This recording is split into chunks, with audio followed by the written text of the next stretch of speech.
All right, we're here. Twitch.tv/110sports, 110sportsmedia.com/live. Thank you so much for joining us on a Monday. Josh Doring is here with me, and we're about to get into a busy week in the sports world. Josh, how you doing? It's always just difficult to keep track of everything on weekends. And now it's just the NFL plays 5 days a week sometimes. Right. It's a lot, but that also means we have a lot to talk about, so that's a good thing. That is a good thing, but yeah, it's hard to I never thought that football would be something that you really struggle to find a spot to like recap things, right? Because college basketball is always happening. You with your writing about soccer, there's always soccer happening. So you just sort of pick a spot and hope that what you write is at least for a couple minutes super relevant, and there's nothing super major that happens right after you write the story. And usually that's a pretty easy goal to achieve in the NFL. But now you got people playing on Wednesday afternoons. There are games Tuesday this week, and great. Now the NFL schedule is all week long. That's just the last thing I needed, to be honest with you. We will persevere, though. We shall. We got a lot to get to on the show today. Let me set the agenda for you real quick. We're going to start with the NFL. Got a little bit to get to there. I'm going to start by asking Josh a question. College football, Coastal Carolina and BYU supplied us with the best football game of the season. Maybe, arguably, you throw Notre Dame, Clemson into that conversation. But other than that, they're right up there. We'll do that in the second segment. Humor me, please, at the end of the first hour, followed by winners and losers of the weekend. College basketball right in the middle of that second hour. We'll do the NBA schedule that came out on Friday, and what are you watching to round out the show. But Mr. Doring, I have a question for you. If I told you that your life depended on a team winning a football game, specifically an NFL team winning an NFL football game against another NFL team, is there a team in the National Football League right now? Two-part question. Is there a team in the National Football League that you feel good about putting on the field to win a football game for you? And B, who would that team be? Because every single weekend I get, there's some sort of negative to take away from the best teams in the sport, the so-called best teams in the sport. I can't remember the last time that, at least the last time that there was an undefeated team that I didn't have all that much faith in to win a Super Bowl, that there was an 11-1 team that I sometimes wished was more convincing than they are. What might be the answer to that question? Because honestly, I might be trying to find another route. Yeah, that's high stakes. I'm not sure I would be willing to entrust my life to any NFL team at this point. I mean, I couldn't even made a bet on all NFC East teams to lose, and an NFC East team beat the Seahawks. Right. The Seahawks. I was like, that's a backup quarterback with Colt McCoy. Colt McCoy is still an NFL quarterback. That's almost laugh out loud funny. And the fact that he led a team to a win in the NFL is definitely laugh out loud funny. It's driving me crazy. There are no good football teams. I'm convinced. There are no good football teams. That's not fair. That's not actually fair. But yeah. If I have to pick a team, I'm still going with the Chiefs, even after what we saw last night. First of all, it's still the best quarterback on the planet. For sure. That helps my chances of survival. Definitely. Great deal. Definitely. And a coach who knows how to get the best out of him. All these weapons. They're just still the best team to me. So that's where I would go if I have to pick a team to entrust my life to. But they were not convincing last night. I don't know why they didn't challenge that touchdown. Maybe that whole communication system and figuring out whether you're going to challenge or not is more difficult than I give it credit for, but it just seems like it's not that hard. Well, I was reading about the play, and I was just sort of reading up on some other NFL news, and apparently they asked Andy Reid about it post game, and he said, usually I go to the receiver and there's a look in his eye and he knows that he caught the football. And Andy Reid said that, he said, especially Tyreek Hill. Tyreek always knows when he caught the football, and he said that he was just as surprised as anybody that he ended up with the football, and it was almost like there was no way that was a catch kind of thing, even though on the replay it pretty clearly was a catch, and if it had gone to review, it would have been overturned. But I think that was the consensus, like, how in the world did I end up with this football? There's no way that was a catch. Right. You look at the series of events that led to him catching it, and that's completely understandable. I have much more of an issue on the other side when coaches challenge things that clearly they're not going to win. Sure. There is an explanation, right, that we just kind of thought there's no way in the world that actually happened. And Tyreek Hill wasn't there saying, "Coach, I caught it." Right. Fair enough. That's not a concern. The bigger concern is that it took a lot of effort to get past the Broncos. Mm-hmm.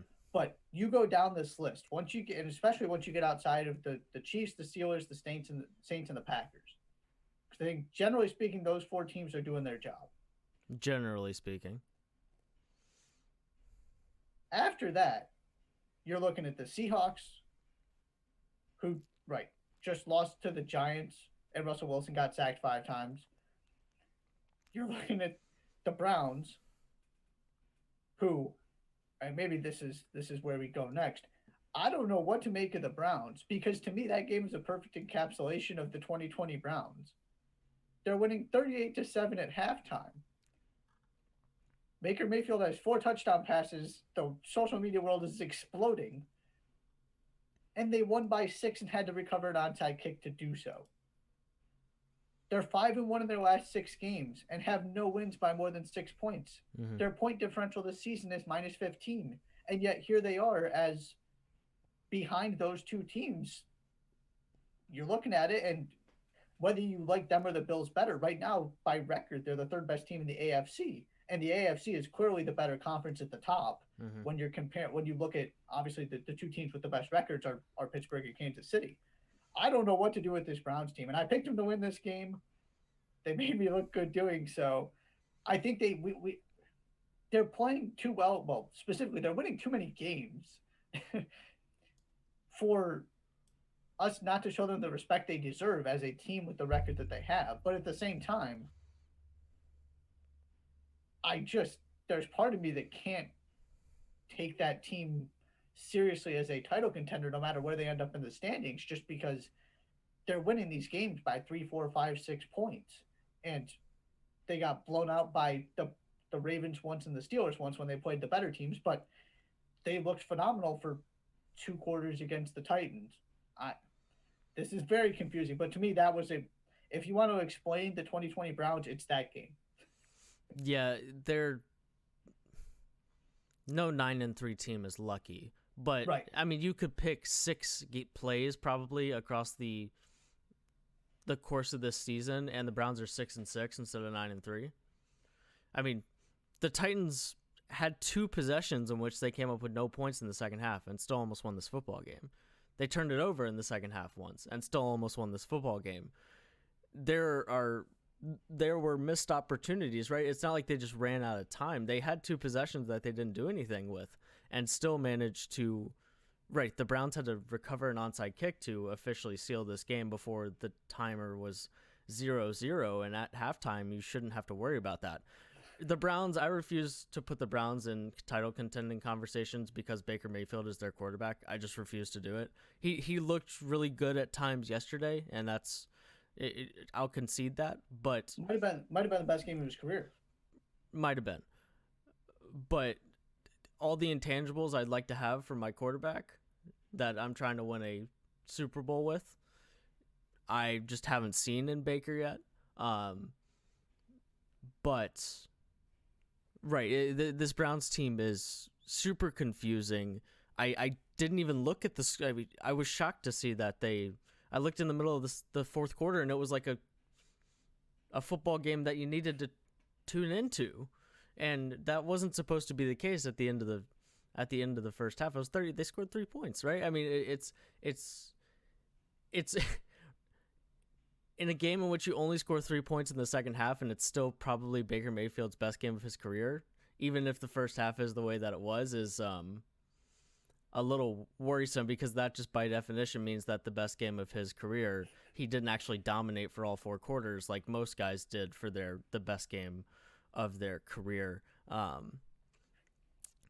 will go ahead. Sorry. And that's the thing, is it's not like you've looked at Baker Mayfield very often and said, that's a quarterback I can see winning a Super Bowl. That's a quarterback that looks like a number 1 overall pick. Mm-hmm. To your point, that's part of also what makes this team confusing is, yeah, he was spectacular in the first half. And so you saw it and went, oh, well, if he's playing like that, of course a team with him as the quarterback can win a Super Bowl. But that's happened.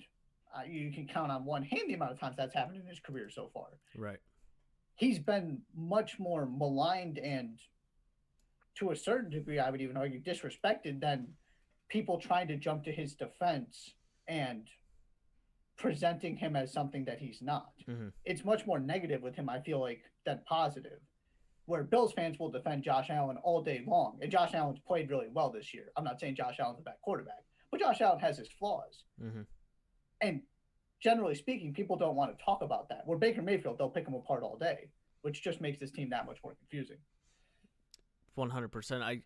To go back to this top of the NFL thing for a moment, I mean, right, there's just no team that gives me an overwhelming amount of confidence. I mean, the Packers handled the Eagles, but the Packers have these weird losses this season and these times where they just don't show up. The Saints, I mean, there's not really a reason for me to not like the Saints, but they could only beat the Falcons by 5 yesterday, so it's not like they had a convincing victory yesterday. The Steelers have the 3rd worst rushing offense in the entire NFL, and I refuse to be really excited about a team in the playoffs that is incapable of running the football like they are. I mean, Roethlisberger had to throw 51 times or something stupid for you to barely beat the Ravens last week, and I mean, unless you're watching a different team, it's not like they're dominating teams, or they don't instill the confidence in me that an 11-0 team would typically instill in me. Mm-hmm. Would any of these teams be the best team in football in a season not this one? Outside of the scope of this season, is this? I mean, the Chiefs. Last year's Chiefs teams was definitely better. You pick any Patriots team in the last 10 years, they would be the best team in football this year. Also, Patriots 45-0. If they find a way into the playoffs, by the way, the Patriots with that running game, and if it's really cold in Buffalo or really cold in Pittsburgh, and that with that defense and Belichick, that's not a football game I want to play. But I think that's where I sort of come down to this, that there are so many there are a regular amount of teams with really good records, and a team that's still undefeated through week 12, where they'll play today, the Steelers will, so they played the Washington football team, so I don't expect them to lose that football game. But the records are there. I'm just not convinced by any of these football teams. And you look at, on top of the Patriots or last year's Chiefs, you had, typically it was a team from the NFC South, whether it was the Saints, the Falcons that one season, Mm-hmm. the Panthers that one season, or the Ravens last season. There was typically another team in addition to, obviously the Chiefs have only become this juggernaut in the past handful of seasons, but in addition to your Patriots and whoever, or the Colts with Peyton Manning, Mm-hmm. It's a fair question to ask, because usually there are 2 or 3 teams you feel really good about. The 49ers to a certain extent last season, but I think I'm not putting them in that same category. But there was usually somebody else that was on that 13-3, 12-4 area. Mm-hmm. And so maybe you can get to that point with the Steelers if they keep winning games. But it's a fair question. That and I'm not sure it's the Chiefs' fault that they aren't quite as good this season. I think there's a real argument to be made that if they had all of their players, they would be every bit as good as they were last season. Sure. They're not too far off, but my answer, I think that you're right. That if you take the top couple teams from the past however many seasons, you would feel better about them than you do any of these teams through the 12 weeks that we've had so far, or are approaching the end of.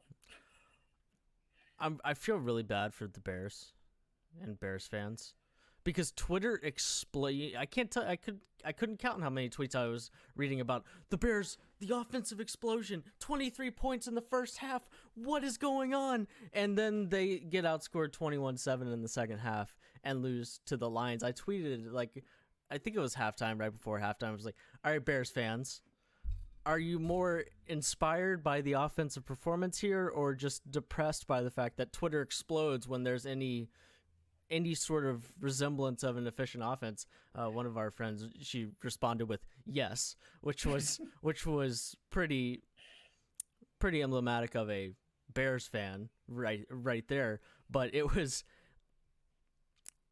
I didn't have access to the game, so I didn't watch the game. But when I looked up a couple hours later and the Bears were about to lose to the Lions, I was like, okay, yeah, that's about right. I felt so because I was almost like predicting the future here because, right, the inefficient offense went out the window so fast. You know, you got Bears players tweeting about how Nagy's going to Nagy, like calling him out on social media about how bad of a coach he is. And it was just another Sunday in Chicago for Bears fans, one that started so on such a high note, and then you end up losing to a Detroit team that is, I don't think anybody's going to bat for how good Detroit is this season. They're in such a tough spot because it's not like they're bad, but they're also not good. Are they though? Are they not bad? In general, this specifically last season with that defense. Fair. I mean, because they've won the 5 games they've won this season. They've won by 4, 1, and 7. Right. Like I mean, in one of those wins, they managed to beat Tampa Bay. I'm not saying that they would. I'm saying that they could be 0-12 is not a fair thing to say for this Bears team because, right, that defense is very good. But if that defense was just 2 plays worse in most of these games, then we're talking about a 3-9 team, not a 5-7 team. And of course now they've lost. I mean, this was a 5-1 football team. They've lost 6 straight. So maybe it's in the median. So you go back to the mean somewhere in there, and that's where you find the Bears. But they've been bad for the last 6 weeks, and they've been, and they were good for the first 6. So, right, somewhere in between, I guess, is fair. But, right, there's not an uglier team to watch in football. There's not a team that, I mean, there's not a team that's given you a reason that they might be good to then break your heart every single week. Yes. Because you don't win 5 games in 6 weeks if there's not something good about your football team. So losing 6 straight, you lose in overtime once, you lose this Detroit game, you lose a bunch of games from close. You're just getting your heart broken every week, and it's just so hard to watch because they struggle so badly sometimes to move the football. A lot of times to move the football that it's just depressing to watch because you're watching this team that's just sort of like falling apart in front of your eyes, and there's nothing that they can do about it because they can't score enough points consistently. I know this is a team that just scored 30 and they scored 25 the week before, but that second half was a perfect microcosm of the Bears' offense and the Bears' season. Is the defense has so much pressure on it all the time because for the most part, they can't score the football. So that's a better way to put it. Not that this is the ugliest team in the NFL, but that this is the team that breaks hearts every single week because of what they did earlier in the season. Right. They tease you because there's just enough talent that they could be good. They could be a playoff team. But you also have Mitch Trubisky playing quarterback. Right, and that's most of the time. Right. It's not quite good enough. So they're in this weird 7-9 to 9-7 space. Typically, maybe it's more like 6-10 or potentially even worse this season. But yeah, tough spot to be in. other team in a tough spot. Well, specifically after what Colt McCoy did, so now the Giants have control of that division. Go Longhorns. We'll get to this more when Doug Peterson makes a decision about who's going to play next week. All I'm going to say is the other factor involved here. At this point, I can't say going to Jalen Hurts is the wrong thing to do. And they had an opportunity to win that game because he gave them a spark, and then Jalen Reagor had the punt return touchdown. Mm-hmm. I still don't think throwing him into the fire is the way to get back into this division. Now, they might not have a way back the way Carson Wentz was playing. That was also very, very bad. And Jalen Hurts was better, even though he still didn't he completed, 5 of 12 passes? But yeah, he was 5 of 12. He got chunk yardage. He was making plays. I can't dispute that. But if you're Doug Peterson, with your job on the line, I can't blame him one bit for saying, look, I'm not going to get fired with Jalen Hurts sitting on the sideline. Mm-hmm. I've got to do something to try and save my job. This isn't just about trying to win this division anymore. I still believe Wentz gives them a better chance to win the division. But if you're trying to give some optimism heading into the future, you've got to go with Hurts. If for no other reason than to explain, right? You're trying to save your job. Well, why didn't you try Jalen Hurts? Because this thing isn't working. Right. That's the other factor that now that there are these rumors speculating that he's, and it was a question anyway because of how bad they've been, but he is squarely on the hot seat with the debacle this team has turned into. So not using every option to try and save your job, I can't blame him for saying we're going to go with Hurts.